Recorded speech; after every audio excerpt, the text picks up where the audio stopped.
मला दुसरे प्रवक्ते लाभलेले प्रकाशजी खंदारे सर हे सुद्धा आपलं मनोगत थोडक्यामध्ये या ठिकाणी मांडतील अशी मी त्यांना विनम्र सूचना विनंती करतो.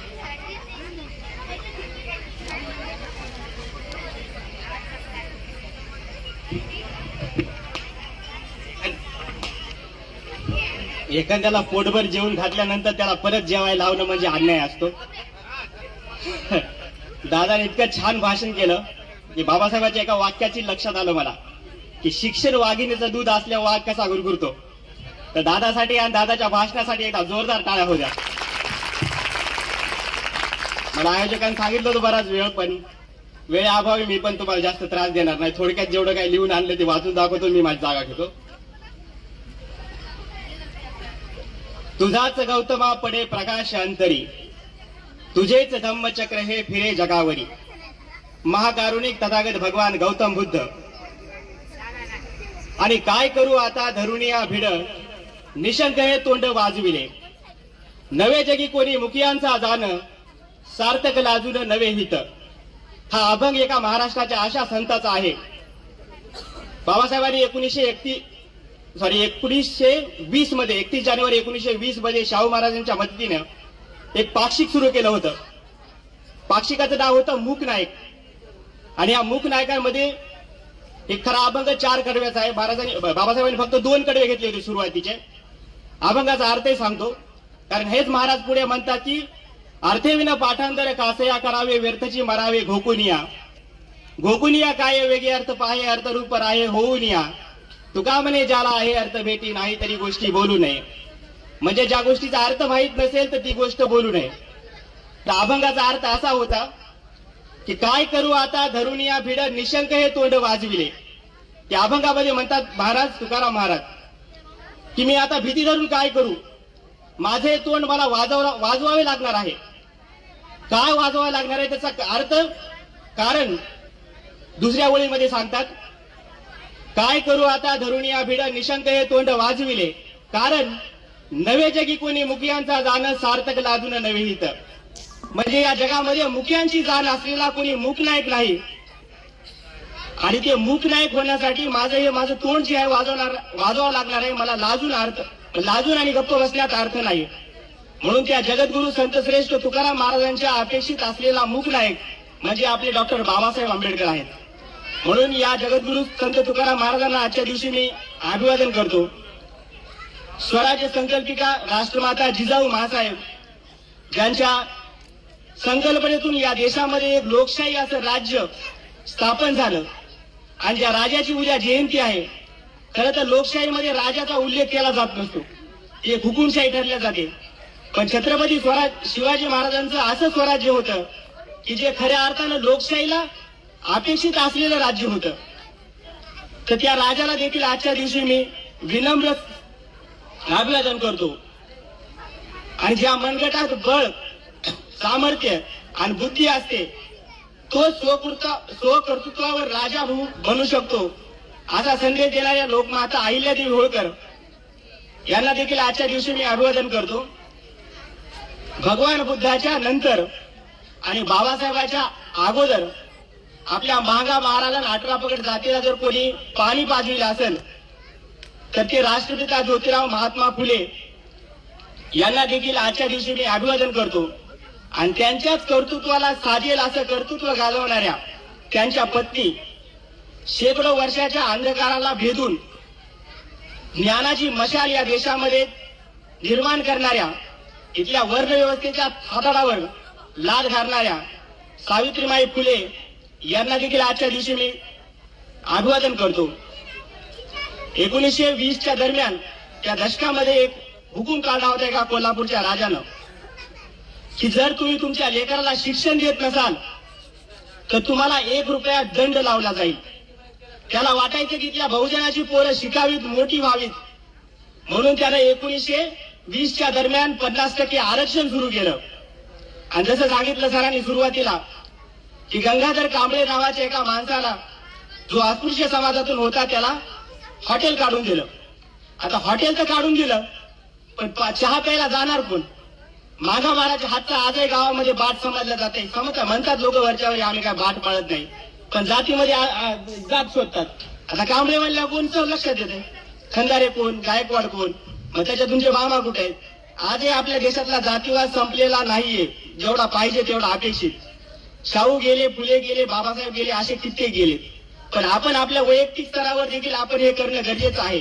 ऍटलीस्ट एखाद्याची जात काही विचारू नका. म्हणून त्या हॉटेलवर कोण जाईल हा प्रश्न पडला. हॉटेल तर उघडून बरेच दिवस झाले, कोणी जायलाच तयार नाही. आणि तिथं देवीचं मंदिर होतं, त्या मंदिराच्या बाजूलाच ते गंगाराम कांबळेचं हॉटेल होतं. म्हणून शाहू महाराज स्वतः त्या हॉटेलवर चहा प्यायला जायचे. आता महाराज स्वतः चहा प्यायला हॉटेलवर चालेत आणि हे जे देवदर्शनाला जायचे लोक, तर महाराजाला मुजरा केल्याशिवाय जाऊ शकत नव्हते. आणि जसा मुजरा करायचे महाराज त्याला चहा प्यायला बोलवायचे. नाईलाजाला का होईना महाराजच्या हातचा कोल्हापूरच्या सगळ्या लोकांनी चहा पिलाय. म्हणून त्या लोकराजा शाहू महाराजाला त्याची दूरदृष्टी एवढी होती, त्याच्या डोक्यात कधी सत्तेची मस्ती गेली नाही. आज आपण ग्रामपंचायत सदस्य जरी झालो तरी आपला अहंकार इतका मोठा असतो की विचारताच होई नाही, सगळ्याविषयी बोलत नाही. शाहू महाराज तो कोल्हापूरचा राजा म्हणजे छत्रपती शिवाजी महाराजांचे वंशज, घाडगे घराण्यातून दत्तक गेलेले. त्यांच्या मनात कधी सत्तेचा लोभ आला नाही. तो घोंगडी टाकून आपल्या सत्तेवर, आपल्या सिंहासनावर बसायचे. अशा राजाला मी आज अभिवादन करतो. नाम के आज तक यहाँ पर कितने भगवान बन गए, नाम के आज तक यहाँ पर कितने भगवान बन गए, लेकिन एक ही भीम के कर्म से हम इंसान बन गए. जिनको चलना संभलना याद न था वो धूल से उठकर आसमान बन गए. ए मेरे भीम बाबा तुमने बचाया है हमको, ठुकराया था जब उस दुनिया ने तो पहले गले से लगाया तुमने, तो पहले गले से लगाया तुमने. या बाबासाहेबांना आपल्याला एवढं दिलंय. अरे ज्या वारकाने या बाबासाहेबाची कठीण करायला नकार दिला, म्हणजे वैयक्तिक वारीक या शब्द मी त्या बांधवाला मानतो. वैयक्तिक कोणी जाती घेऊ नका, त्या काळाची परिस्थिती तशी होती, कदाचित त्यांना तशी बाकीच्या समाजात ते दडपण असावं. पण ज्यांनी कठीणी केल्या नाही, ज्यांनी गाडीतून ढकलून दिलं, ज्यानं फाईल दुरून फेकली, ज्यानं पाणी प्यायला दिलं नाही, त्या माणसाच्या हातात ज्यावेळेस संविधान लिहायची वेळ आली तर त्या माणसाचा विचार काय असेल डोक्यामध्ये. तुमच्या माझ्यापैकी कांबळे साहेब आपल्याच हातात जर लेखणी आली असती तर त्या कांबळे साहेबांना मला पाणी दिलं नाही का, मला पाणी दिलं नाही का, याच्यावर वेगळे कायदे. खंदारे साहेबांना मला बरोबर बोललं नाही का, यांच्यासाठी वेगळे काढले. पण तो महापुरुष होता आणि महापुरुष कोणा एका जाती धर्माचा नसतो. तो प्रत्येक जो येतो काम करायला, म्हणजे महापुरुष काही वरून आलेले नसतात आकाशातून, हे इथली परिस्थितीनं निर्माण होतात. आपण त्याच्या मागे अवतार कथा वगैरे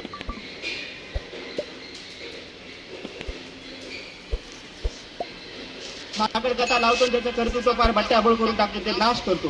कोणताच महापुरुष या देशात ढगातून आलेला नाहीये. इथली परिस्थिती बघितली, तुकाराम महाराजांचे 4,500 अभंग वाचा, ते बघा. त्यावेळेस देऊ आणि आजूबाजूच्या परिसरात काय वातावरण होतं, काय परिस्थिती होती, त्या परिस्थितीतून महाराज घडले आणि एवढा मोठा संत झाला. म्हणजे बाजूबाजूची परिस्थिती एखाद्याला महापुरुष होण्यासाठी भाग पडते. आता त्यांनी एक किस्सा सांगितला होता की नामांतराच्या चळवळीच्या वेळी त्यांनी सक्रिय भूमिका घेऊन काम केलं. जर बाबासाहेबांचं नाव सहजच लागलं असतं विद्यापीठाला तर त्यांना काय करायची गरजच पडली नसती. परिस्थिती माणसाला घडवत असते, परिस्थितीतूनच महापुरुष जन्माला येतात. म्हणून बाबासाहेबांचं जे संविधान आहे तेच आपल्याला कधी वाचवणार आहे.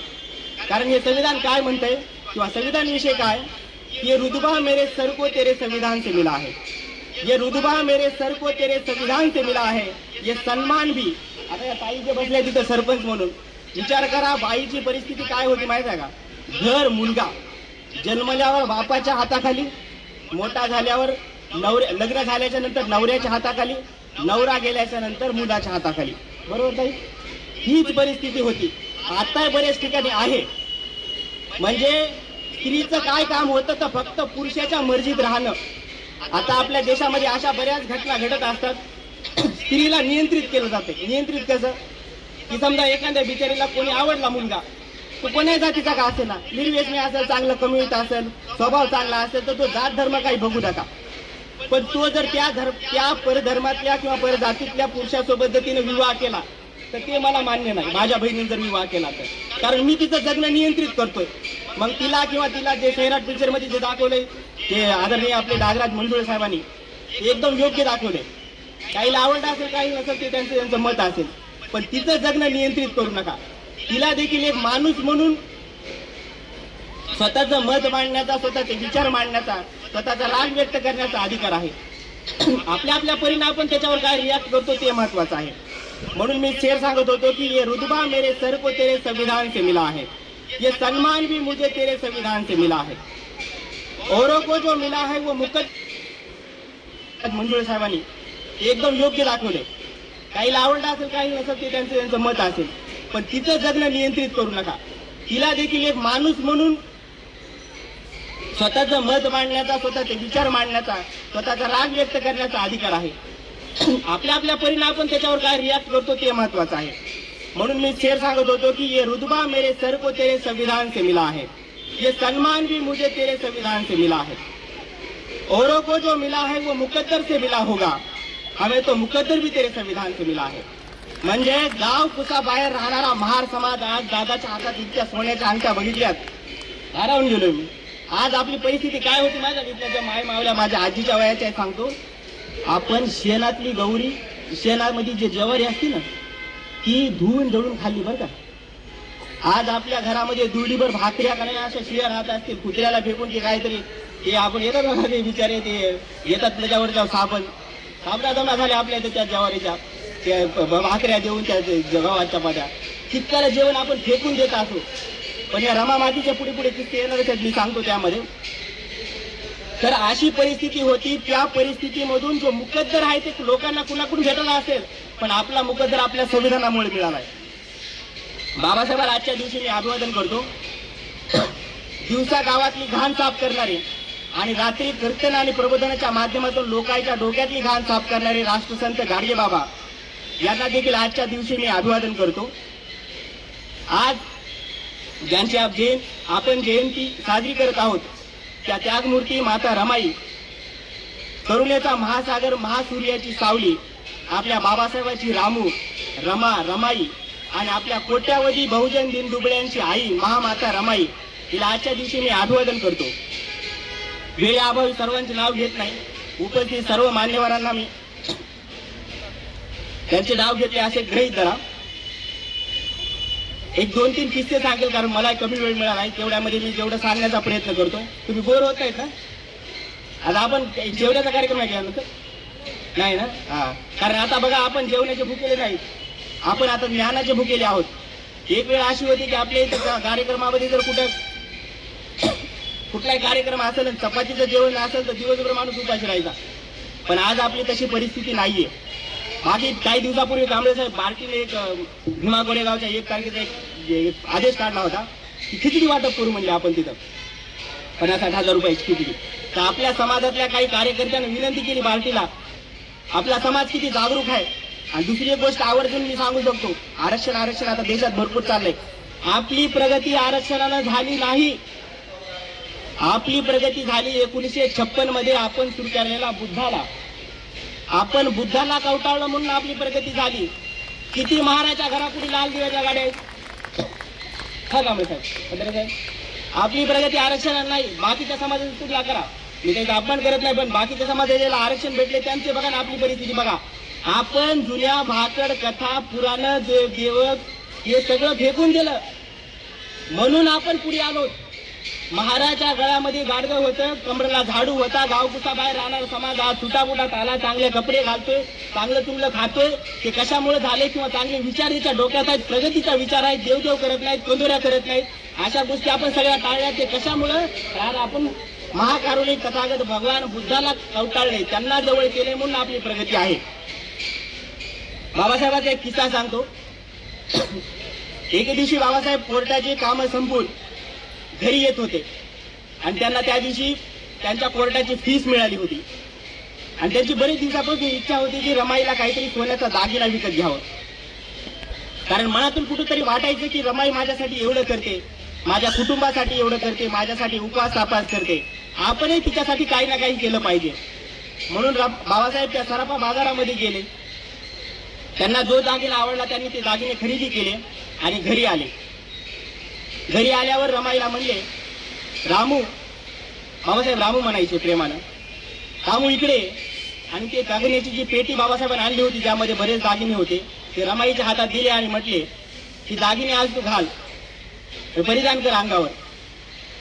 रमाईने ते दागिने घेतले, अंगावर घातले आणि बाबासाहेबांसमोर आली.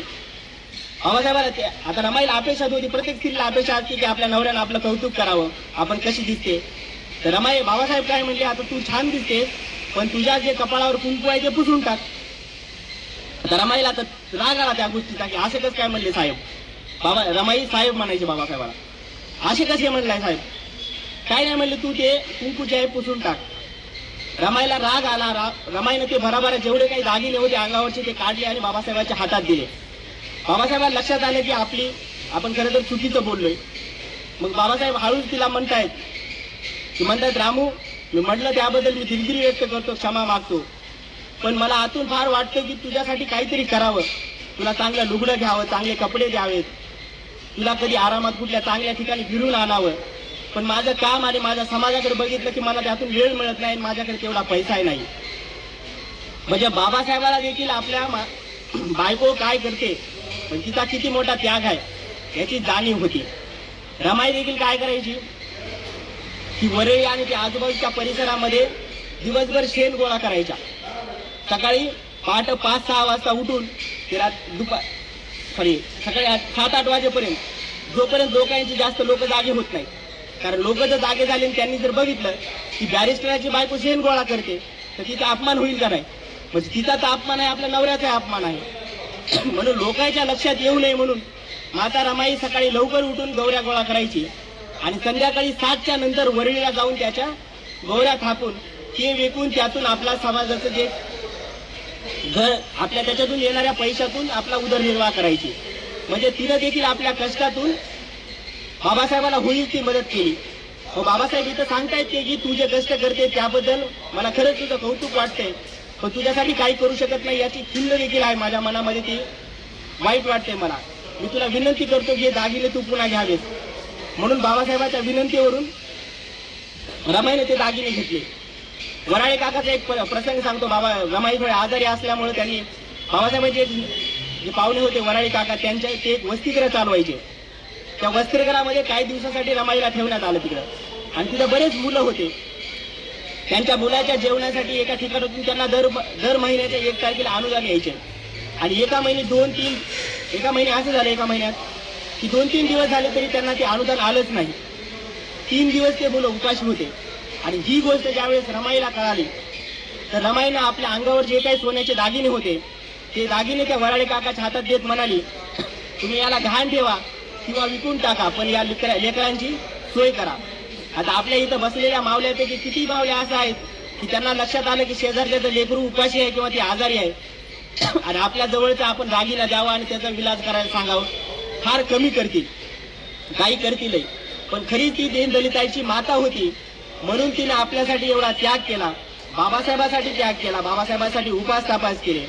एवढंच नाही तर बाबासाहेब ज्यावेळेस परदेशात होती तर इकडल्या ज्या काही अडचणीच्या गोष्टी आहेत त्या बाबासाहेबांना कधी तिनं कळू दिल्या नाहीत. आपल्या पुरत्याच ठेवून त्याला आपल्या परीनेच सोडविण्याचा प्रयत्न केला. त्या बिचारीला बरेचदा आपण भाषणामध्ये भोळं भोळं म्हणून सांगितलं जाते. खरं तर गोष्ट अशी आहे की भोळं माणूस कधी त्याग करू शकत नाही. रमाईनं आपल्या आयुष्यात इतके मृत्यू पाहिले, तितके कदाचित आपल्यापैकी कोणी पाहिले असेल, घरचा कोणतरी व्यक्ती मरायला दर वर्षाला, दर काही दिवसाला, काही वर्षाला, तर कदाचित आपण वेडे झालो असतो. लहान असताना आई वारली, वडील वारले, 4 मुलं वारले एका पाठोपाठ. एक यशवंत ज्याला आपण भैयासाहेब म्हणतो ज्यांना, ते वाचले. नंतर मुलगा झाला रमेश, तो देखील वारले. गंगाधर झाला, इंदू, राजरत्न, अशी एका पाठोपाठ 4 मुलं गेली. ज्या बाबासाहेबांच्या सावत्र आई होती जिजाबाई, त्यांचं देखील निधन झालं. मीरा आत्याचं निधन झालं, सासरे निधन झालं. म्हणजे एका पाठोपाठ इतके मृत्यू होऊन देखील ती बाई कणखर बाबासाहेबांसोबत, बाबासाहेबाला साथ देत तिच्या बरोबरीने उभी राहिली. म्हणून तिचा त्याग आपण सदा लक्षात ठेवला पाहिजे. आपल्याला प्रत्येक वेळेस सांगितलं जाते की रमाई व्हा, रमाई व्हा. आता तुमचेही बरोबर आहे, रमाई व्हा. आपण रमाईचा आदर्श घेतला पाहिजे. आपण आपल्या संसारामध्ये तक्रारी कमी आणि चांगलं जे होईल त्या गोष्टीकडे लक्ष दिलं पाहिजे. पण आपण कधी बाबासाहेब होतो याचाही विचार करणं गरजेचं आहे. आपण 7 वाजायच्या नंतर लैजिम खेळत येत असू, हातीला रमाई हो म्हणत असू तर ते बरोबर नाही. आपल्यातला व्यसनीपणा कमी झाला पाहिजे. आणि जसं सांगत होते की आपण इलेक्शनमध्ये कुणाचा 1 रुपया घेऊ नका, कारण बाबासाहेबांना जर काँग्रेससोबत तडजोड केली असती तर बाबासाहेब पहिले पंतप्रधान असते, नेहरू नसते. म्हणून आपण जे आपलं अमूल्य मत आहे ते बाबासाहेबांच्या रक्ताला दिलं पाहिजे. आणि आपण जर ते करत नसू तर आपल्यापेक्षा गद्दार कोणीच नाही. कारण आंबेडकर घराण्यानं आपल्याला एवढं दिलंय की आपण ते कधीच आपल्या आयुष्याचं म्हणजे आपण आयुष्य जरी त्याच्यासाठी झिजवलं आंबेडकर घराण्यासाठी तरी ते पूर्ण होऊ शकत नाही. म्हणून बाळासाहेबांचे हात मजबूत करा, त्यांच्या मागं उभं राहा. उमेदवार कोणीही असो की त्यांचा जसा नारा असतो उमेदवार कोणी असतो उंची लाट लाणी आहे, तसं आपली लाट आणा आणि एकदा दाखवून द्या महाराष्ट्राला, नाही तर देशाला, नाही तर संविधान बदलल्याशिवाय राहणार नाही. हळूहळू हे उंदरासारखे पोकळत आहेत संविधान. आपल्या बापाचं जर संविधान गेलं तर फक्त आपलाच नाही, बौद्धाचाच अन्याय नाही, इथल्या सगळ्या लोकांचा अन्याय आहे. आता देशाची परिस्थिती अशी आहे की उद्योगपती देश चालवायले, मुसलमानावर अन्याय व्हायलाय, दलितावर अन्याय व्हायलाय, गरीब मरायले. आता पंजाब हरियाणा साईडला मध्ये शेतकऱ्याचे आंदोलन चालू आहे आणि इथला जे अंधभक्त आहे ते खुशाल त्या देशाच्या त्याचं नाव घेत घेत आनंदात आहे. त्यांच्या घरावरचे पत्र जरी ऐकले तरी ते म्हणतील की वही उस्तीची सरकार लहान आहे. कारण त्यांना बाकीच्या कुठल्या गोष्टीची काही घेणं देणं नाहीये. त्यांना शिक्षणाशी घेणं देणं नाही, इथल्या शाळा महाविद्यालयाशी घेणं देणं नाही, इथल्या पायाभूत सुविधाची घेणं नाही, पाण्या पिण्याची कशाचीच घेणं देणं नाही. आपण नैतिक कर्तव्य आहे बाबासाहेबांचे, आपण लेकरं आहोत की आपलं नैतिक कर्तव्य हे आहे की आपल्या बाबासाहेबांना जे दिलंय, आपण भीमाचा किल्ला म्हणजे काय, तर भीमाचा किल्ला म्हणजे बाबासाहेबांनी दिलेलं संविधान हेच आपला भीमाचा किल्ला आहे. आणि कोणी जर नजर उचलून जर त्याकडे बघत असेल तर नक्कीच आपण त्याची नजर खाली करण्याचं आणि त्याला धडा शिकवण्यासाठी आपण तत्पर राहिलं पाहिजे. आणि त्यासाठी आपण जागरूक राहिलं पाहिजे. आणि जोपर्यंत आपण सत्तेत जात नाही किंवा सत्तेमध्ये आपले लोक पाठवत नाहीत तोपर्यंत आपलं भलं होणार नाही. आजच्या रमाईच्या दिवशी मला 2 शब्द बोलण्याची संधी दिली त्याबद्दल मी सगळ्या आयोजकाचे आभार व्यक्त करतो. थांबतो. जय भीम, जय भारत, जय Buddha. Hello,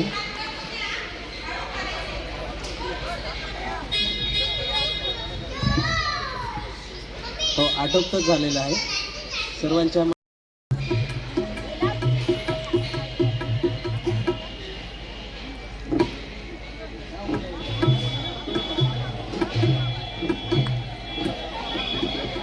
hello,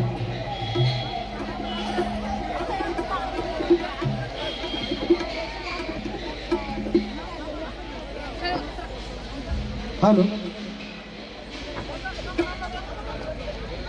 hello. Harshad Gangadhar Wayval, Pawan Gangadhar Wayval यांच्यातर्फे 100 रुपये भेट आलेले आहे. सर्व पार्टी आभार आहे. धन्यवाद. थँक्यू हर्षद. हा कोणते यावरती बसता खाली. हा